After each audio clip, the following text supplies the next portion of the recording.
living wisely in a time of opportunity o pamumuhay ng may katalinuhan sa panahon ng mga pagkakataon. We're living in an opportune life, tama po ba? And it is up to us kung paano natin dadamputin o paano natin magiging bahagi ang mga opportunity na dumadaan sa buhay natin bawat araw. And in this thought, po sisimulan yung ating mensahe ngayong umaga. Pero iinom muna ako ng kape.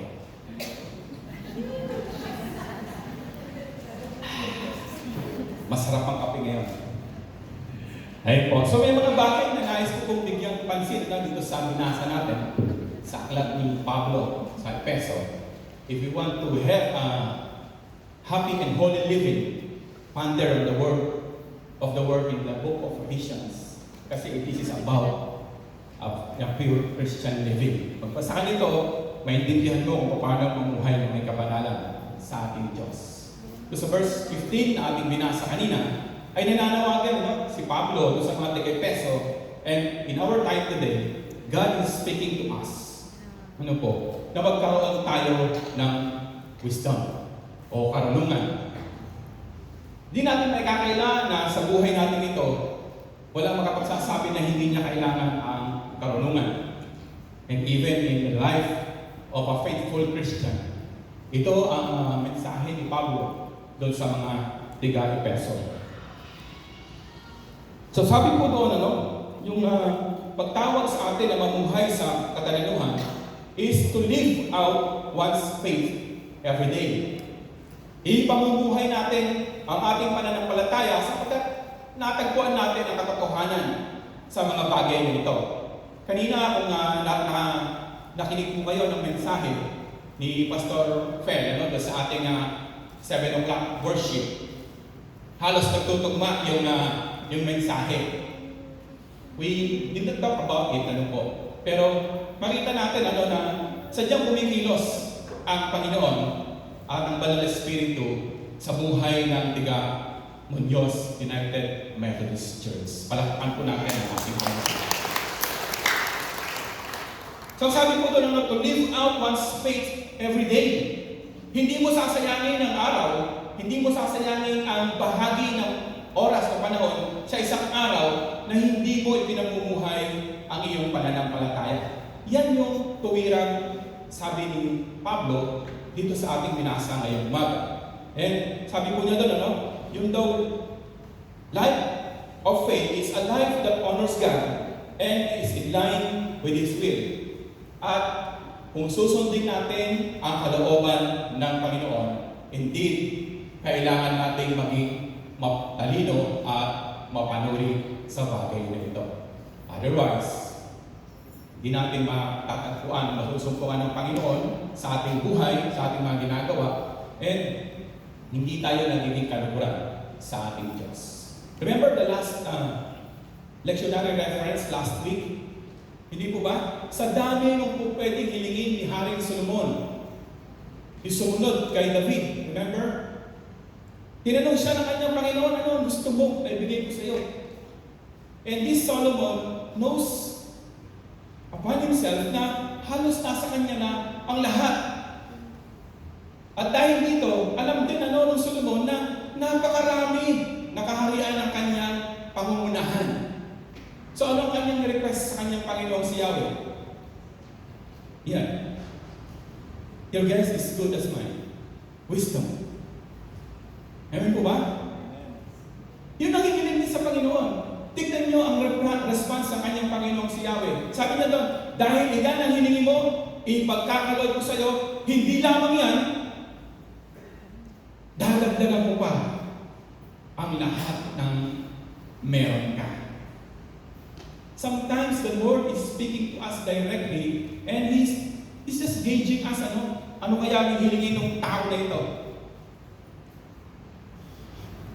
Binigyan ko na siya ng ganito. Ano pa kaya ang hihilingin nito sa akin?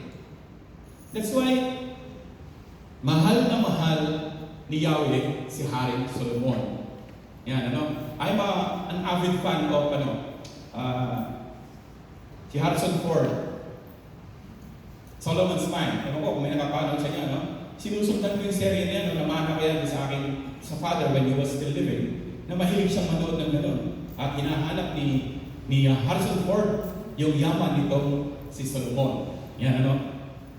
Based on the story, nakakita niya yung iba, pero laging may gulo. Kaya ang lesson nun sa story, pag hinanap mo talaga ang yaman sa mundo ito, magiging magulo ang iyong buhay. Bagay na ayaw mangyari ni Hari Solomon. To have a life of wisdom is to intentionally living God's values. Hindi po pwedeng hindi ka maging intentional sa pananampalataya mo. Amen po ba? Hindi po pwedeng we just pass the days na hindi nakikita sa atin si Kristo.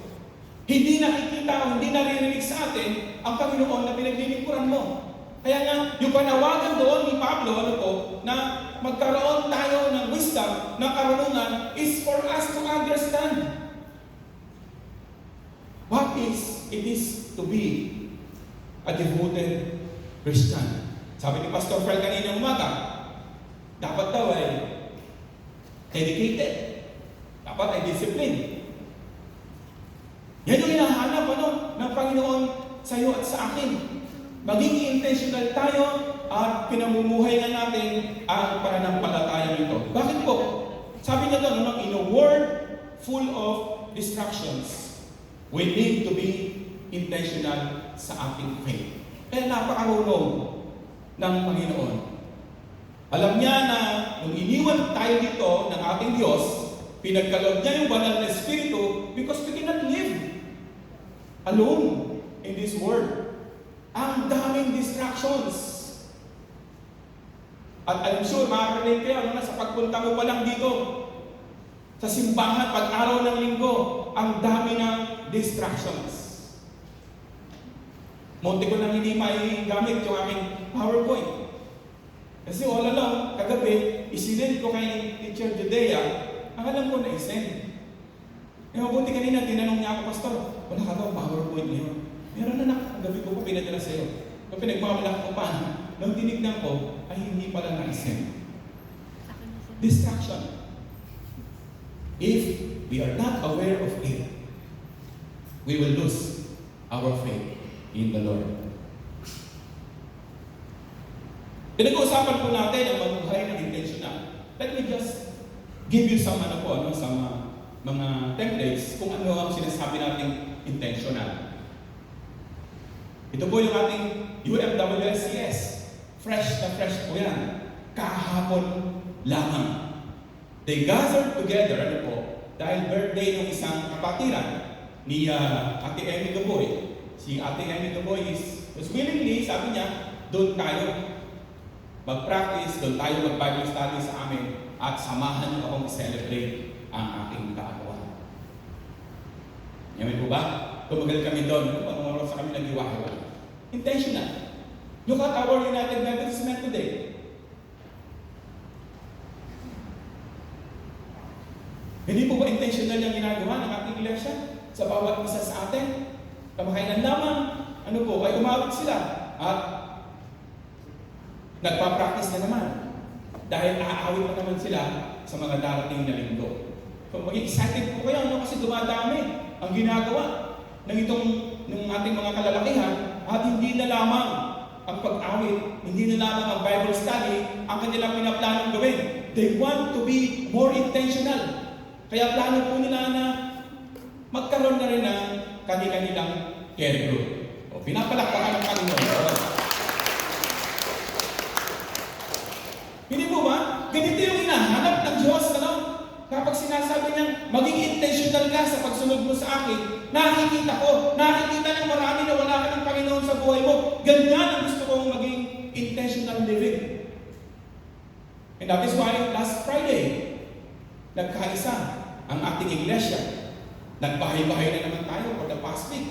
Just to encourage each one of you to be with us last Friday at naging tayo ng ating speakers for our spiritual empowerment. Sa huling tala, ang lahat ng pumunta ay 100 at 14.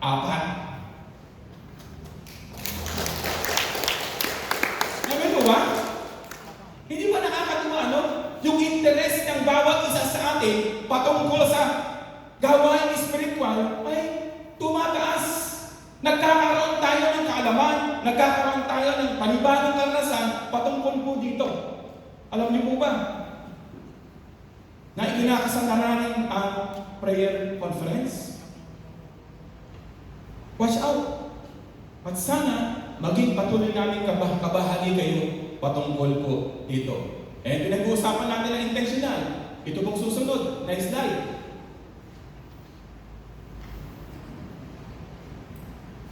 Ito po ang inyong mga inalik.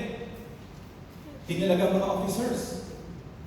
They painstakingly pondering on those program na applicable sa ating panahon, sa ating iglesia. Ano ba ang pwede? Ano ba ang nararapat? Ano ba ang dapat alisin? Ano ba ang dapat nating gawin? 4 hours. And sometimes, more than 4 hours, nagmi-meeting sa isang layon. Gusto nila na maging intentional din ang lahat ng programang ilalatan natin ngayong konferensyang ito.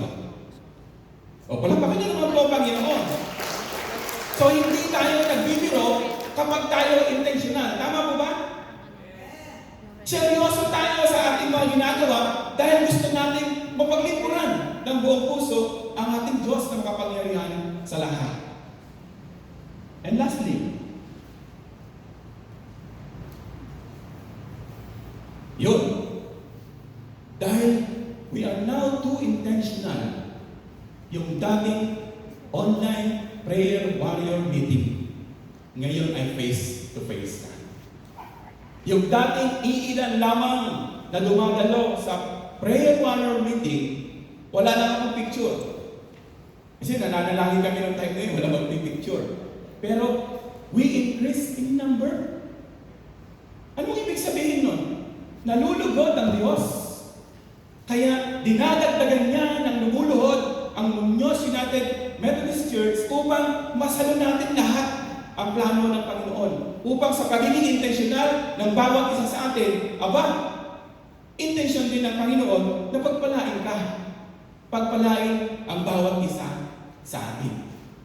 Kaya patuloy po ang aming panawagan, mga kapatid, na kung libre ka din lang naman pag-araw ng Martes, 5:30, kung hindi mo kakayanin ng 5:30, before 6 o'clock, at daka dito yan, para hindi ka mahuli sa biyahe.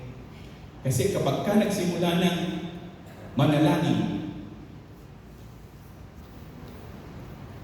at nahuli kang dumating, hindi ka makakasunod. Amen po ba? Napakahalaga ng may nananalangin sa isang iglesia. Pangalawa po, sabi po dun sa verse 16, making the most of every opportunity. Kapag mayroong pagkakataon, kapag mayroong dumarating oportunidad sa atin, lalo na sa aspeto ng ating pananampalataya, lalo na kung makakapagbigay ito ng luwalhati sa ating Panginoon. Kung alam din naman natin, that when you do it for the Lord, marami ang mababahaginan, marami ang mas mananampalataya na totoo nga ang Diyos. Sabi po doon, making the most of every opportunity. Ang isang nasa Panginoon, sinasabi dito, ang isang pinananahanan ng Banal na Espiritu ay palaging may urgency sa kanyang buhay. Urgency of seizing the opportunity. Ang isang Kristiyanong lumalago ay hindi nagpapatumpik-tumpik. Amen po ba? Narinig mo na nga. Nabasa mo na nga. Nagbukas ka na nga ng chat box. Nasin mo na nga. Pagkatapos doon, wala ka bang ginawa? Hindi niyo po masasabi na hindi namin pinagkakaloob, hindi namin ina-announce yung mga opportunities that our church is engaging into. Nais namin kayo palagi kasama. Pero kung wala tayong sense of urgency sa mga opportunity ito, mananatili kayong malamig na Kristiyano. Ayaw ito ng Panginoon. Ayaw ito ng banal na Espiritu. Kahit na ipanalangin namin kayo ng panalangin, kung kayo naman ay hindi tumutugon sa panalangin, you will not receive the fullness and the power of the Holy Spirit. So, let us make things happen. Ano po? Kapag narinig natin at kaya din naman natin, meron tayong magagawa, mga kapatid, tumawag na. Sumagot na agad. Kung nahihiya mo sa chat group, mag-private message. Pastor, pwede ako dyan. O kaya kahapon nakakatawa. Merong isang kapatid na sabi niya, Pastor, dati kasi si ano ay gumagawa ng ganito. Baka pwedeng balikan niya yung kanyang ginagawa. Sino ako para hindi sumagot ng oo? Amen ba? Yun ang gusto ni Lord, ano? Habang nakikita mo yung opportunity, gumagawa ka ng paraan. You make things happen. At yung opportunity na yun, ang sabi ko doon, is to do good and share the gospel. Wala namang ibang inatawag sa iyong Panginoon. O hindi, yung bunga ng Espiritu sa buhay mo, yung paggawa mo ng mabuti, kasama mo ay nagbabahagi ka ng salita ng Diyos. So lagi natin binabalikan, ano? Yung ating mahal na John Wesley. Laman ito, ano? ng media. Just the past days, ano? Ginagamit nila ngayon, ano? Paalala ko po muli sa bawat isa sa atin, ano? Since we are speaking about doing good, sabi ni John Wesley, do all the good you can, by all the means you can, in all the ways you can, in all the places you can, at all the times you can, to all the people you can, as long as ever you can. Magkakakuha ka pa ba na gumawa ng hindi mabuti? Kung si John Wesley mismo ay nagsasabi at naunawaan niya kung paano maging isang passionate na Kristiyano, magkakaroon pa ba ng tuwang na magpunta ka sa ibang lugar instead na pumunta sa pagpupulong sa iglesia, makipanalangin, bumisita, bigyan ng kalakasan yung mga kapatid natin nanghihina? Mawawalan ka na ng tuwang kapag naunawaan mo ang sinasabi ni John Wesley about doing good. Alam niyo po, yung Bella Communications natin, ito ang aming ginagamit ngayon, to do good. Inadap ko yan, ano? Binigay yan ng tinanggap yan ng ating Bishop Rodelacdal sa pamumuno ni Sir Kier Ocampo. Kaya ito yung aming konsepto ngayon. In every opportunity, let us seize the moment. Let us shine. Sabi doon sa isang nabasa ko, bloom where you were planted. Huwag mo nang hintayin na may magdidilig pa sa iyo. Diligan mo yung sarili mo dahil alam mo naman kung anong gagawin mo para hindi mamatay ang iyong pananampalataya. Amen po ba? Do everything for every opportunity ang sinasabi mo doon. Ano? So, kapag ka ikaw ay lagi nasa presensya ng Panginoon, makakalimutan mo nang magsasala. Hindi po ba?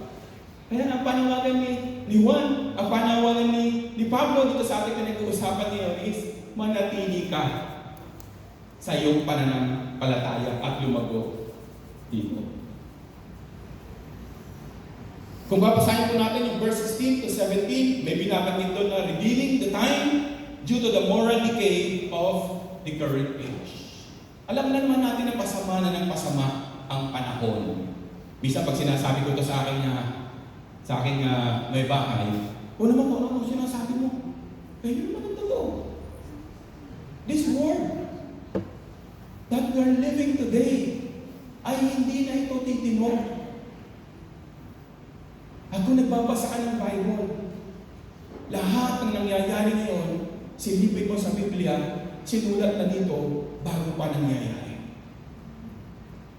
The world is decaying. Patlawa, yung ating pananampalataya, habang malakas pa tayo, habang kaya pa natin, ay hindi masama sa pasama na panahon na kung saan tayo nabubuhay. Seek and discern God's will through mighty, prevailing prayer.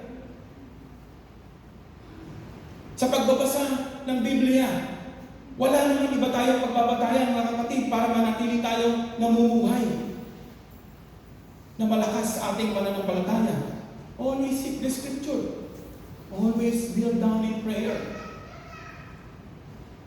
Magagaling namin ang Peniel, mga kapatid. Nagsimula na ulit, yung journaling. Kaya kung makikita niyo yung chat group ng discipleship team, puro journal yung nandoon. Signifying their intention.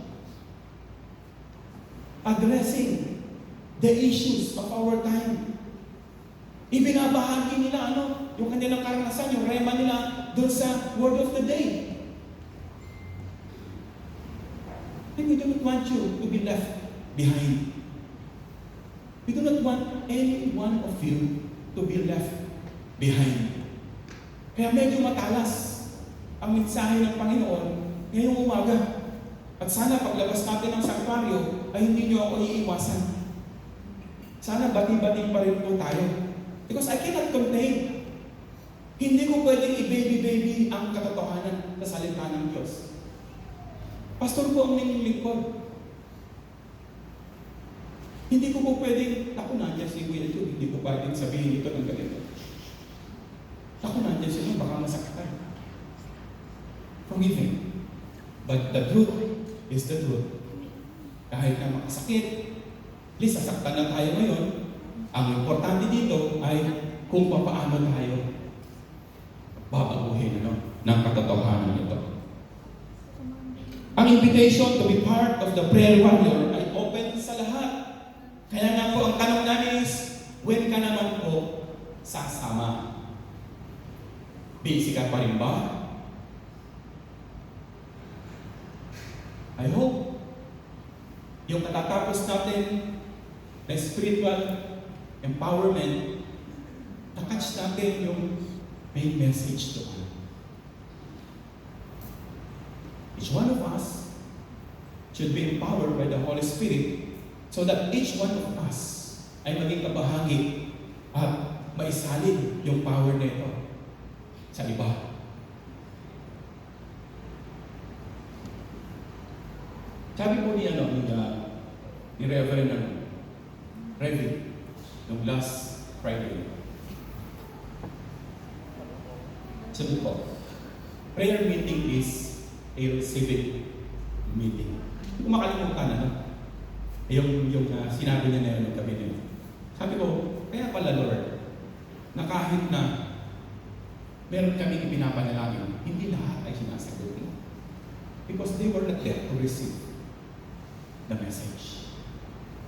They were not there to receive the blessing. Kaya bahagi lang yung aming pinapanalangin para sa kanila ang tanggapin yung bagay na yun. So nung gabi na yun, it's really, really very different yung point of prayer na pinaliwanag ng Reverend Fajardo.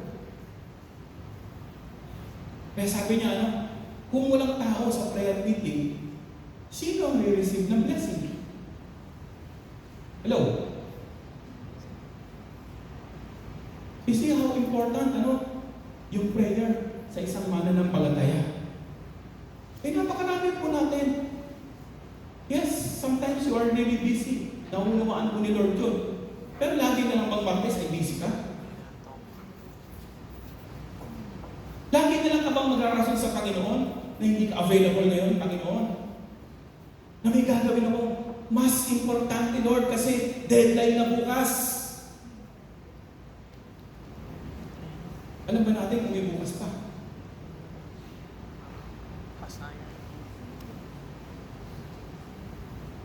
Pangatlo po,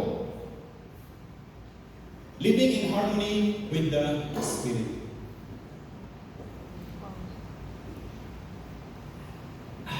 Sarap ng kape. Marami tayong ini-intake sa katawan, that seemingly, alam natin makakabuti sa atin. Ang effect sa akin ng kape is stimulant. Kapag uminom ako ng kape ng alas 6 and beyond, hindi na ako makakatulog. Kaya kung kayo magkakapihin, kung kayo magkakape, 5 o'clock. Below. Ano po, no? Meron naman tayong mga iniinom na soft drinks, hindi mo ba? O yung mga kabataan natin. Merong mga energy drink na iniinom. So, lahat ng ito ay may epekto sa buhay natin. And, ganun din po, yung iba't ibang espiritu na ini-entertain natin sa ating buhay. And one of those ay marami sa atin ay yung pag-inom ng alak. Tabi-tabi po ako, pero this is the truth. Ano po? Alam naman natin na hindi mabuti sa katawan ang pag-inom ng alak. Study shows how slowly, how fastly this will deteriorate our cells, our organs, our tissue, our mind, our lives.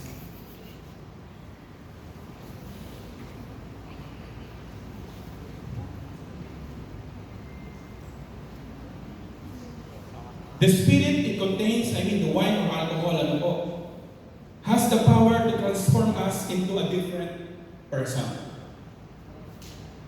Katulad ng banal na espiritu, mga kapatid, ang banal na espiritu, kung ito ay nasa atin at nabubuhay na sa atin, it can transform our lives. Kunin kung ikumpara natin sa epekto ng alcohol na meron din kakaibang espiritu, nagbabago nga nito o binabago nga nito ang ating buhay. But if you're going to analyze and look at it, it is not really pretty. It is not amusing. Namin ko ba? At kahit nalagyan ng napakataas sa taas, mabiling-mabili pa din ang alak.